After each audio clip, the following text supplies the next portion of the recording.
लोगों को अलग कैटेगरीज में डिवाइड करने का।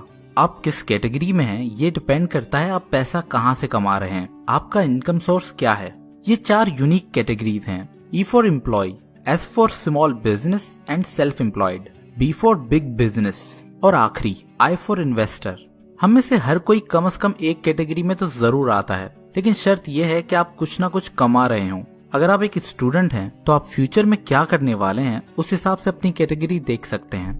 एक इंसान किसी भी टाइम एक से ज्यादा कैटेगरीज में हो सकता है। इन 4 में से कोई भी कैटेगरी आपको फाइनेंशियल फ्रीडम दिला सकती है, लेकिन B और I कैटेगरी की स्किल्स आपको जल्द से जल्द इस गोल तक पहुंचा सकती हैं। अक्सर सेम कैटेगरी में आने वाले लोगों की सोच सेम होती है, इसलिए अपनी कैटेगरी बदलने का मतलब है कि अपनी सोच बदलना। हम सब पैसे के मामले में अलग तरह से रिएक्ट करते हैं। जहाँ कुछ इंसान सिक्योरिटी पसंद करते हैं, वहीं कुछ फ्रीडम। अगर हम कैश फ्लो क्वाड्रेंट के लेफ्ट साइड से शुरू करें तो पहले आता है E यानी एम्प्लॉय। ये लोग जॉब करते हैं और हर महीने इनकी इनकम सैलरी से आती है। ये लोग अपनी बातों में सिक्योर, स्टेबल, बेनिफिट्स जैसे वर्ड ज्यादा यूज करते हैं। इन्हें एक डर लगा रहता है, अनस्टेबिलिटी का डर। इन्हें ये सेफ्टी चाहिए होती है कि हर महीने के एंड में एक फिक्स पेमेंट इनके अकाउंट में आ जाए। साथ ही और बेनिफिट्स जैसे हेल्थ इंश्योरेंस, पेंशन इन्हें और सिक्योरिटी देती है। एक एम्प्लॉय CEO से लेकर एक पियोन तक हो सकता है। ये डिपेंड नहीं करता कि उसकी पोजीशन क्या है। उन सब में एक चीज कॉमन होती है, वो है उनकी फिक्स सैलरी। ये लोग अपना टाइम ट्रेड करते हैं पैसा कमाने के लिए। नंबर 2 है S, स्मॉल बिजनेस या सेल्फ एम्प्लॉयड। ये वो लोग हैं जो अपने बॉस खुद बनना चाहते हैं। एक सेल्फ एम्प्लॉयड कभी भी नहीं चाहता कि उसकी इनकम किसी और पे डिपेंड करे। S यही चाहता है कि अगर वो ज्यादा हार्डवर्क करे तो उसे ज्यादा पैसा मिले। वो नहीं चाहते कि कोई और उनकी कमाई को डिक्टेट करे। साथ ही उन्हें ये भी पता होता है कि अगर वो हार्डवर्क नहीं करेंगे तो उन्हें ज्यादा पैसा नहीं मिलेगा। इस ग्रुप में आपको काफी एजुकेटेड डॉक्टर्स और लॉयर्स मिलेंगे जो अपनी क्लिनिक या अपना ऑफिस चलाते हैं। इस ग्रुप के लोगों के लिए पैसा सब कुछ नहीं होता। उनका फ्रीडम या अपने तरीके से काम करना ज्यादा इम्पोर्टेंट है। इन्हें ये लगता है कि वो ही सब काम बेस्ट कर सकते हैं, इसलिए इन्हें दूसरे लोग हायर करने में और काम को डेलीगेट करने में मुश्किल होती है। ये लोग भी अपना टाइम ट्रेड करते हैं पैसे के लिए। B for big business. ये लोग ऑपोजिट हैं S के। एक सच्चा भी अपना काम दूसरों से करवाना पसंद करता है। B वालों का एक ही मंत्र है, वो काम खुद क्यों करें जो कोई और उनके लिए ज्यादा अच्छा कर सकता है। हेनरी फोर्ड जैसे लोग इस कैटेगरी में आते हैं। ये लोग ऐसा सिस्टम बनाते हैं जहां दूसरे स्किल लोग मिलकर इनके लिए काम करते हैं।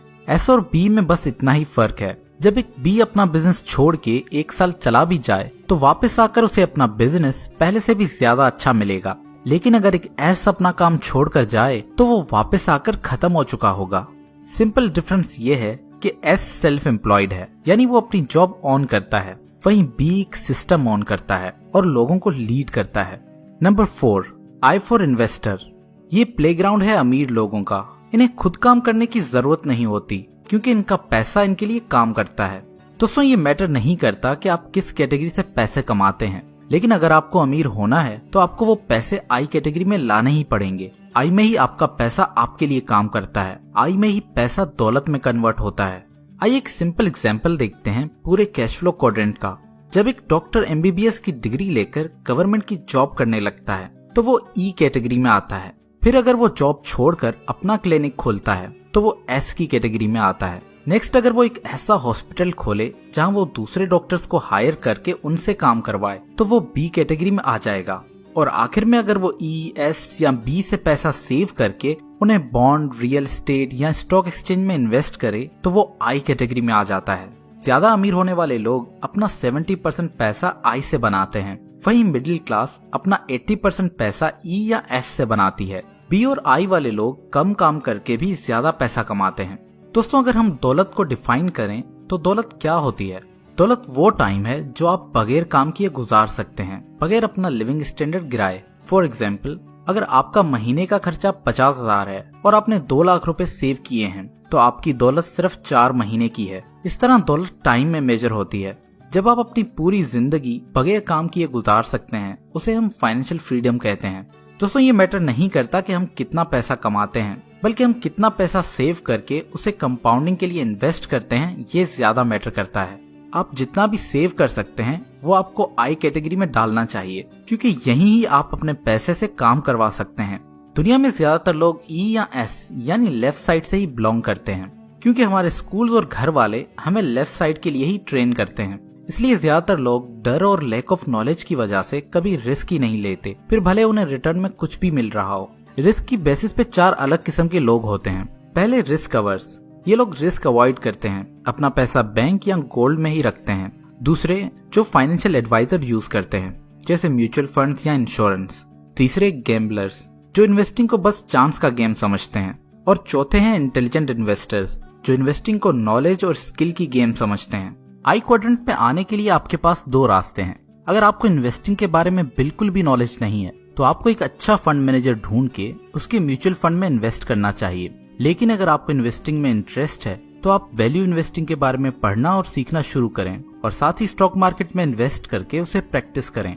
दोस्तों, अगर आप अभी ई या एस क्वाड्रेंट में हैं तो आपको क्या करना चाहिए? पहले तो बिना टाइम गवाए आप जितना हो सकता है उतना सेव करें और उसे आई क्वाड्रेंट में इन्वेस्ट करें। आगे का रास्ता आपकी पर्सनैलिटी पर डिपेंड करता है। अगर आपको सिक्योर फील करना पसंद है और आपको लगता है कि आप जॉब के लिए ही बने हो तो आपको वही जॉब करते रहना चाहिए और ज्यादा से ज्यादा सेव करके आई क्वाड्रेंट में इन्वेस्ट करना चाहिए। लेकिन अगर आपको फ्रीडम पसंद है और आप रिस्क को मैनेज करना जानते हैं तो फिर एक सिस्टम बनाने की ट्राई करें जहां आपका ई या एस वाला काम बी में कन्वर्ट हो जाए और उसे चलाने के लिए आपकी जरूरत ना हो। फिर अपने बिजनेस को ग्रो करने के अलावा जो भी सेविंग्स हो उसे आई में इन्वेस्ट करते जाएं। यानी आप ई या एस से मूव करके बी और आई में आ जाएं, जो आपको जल्द से जल्द अमीर बनाएगा।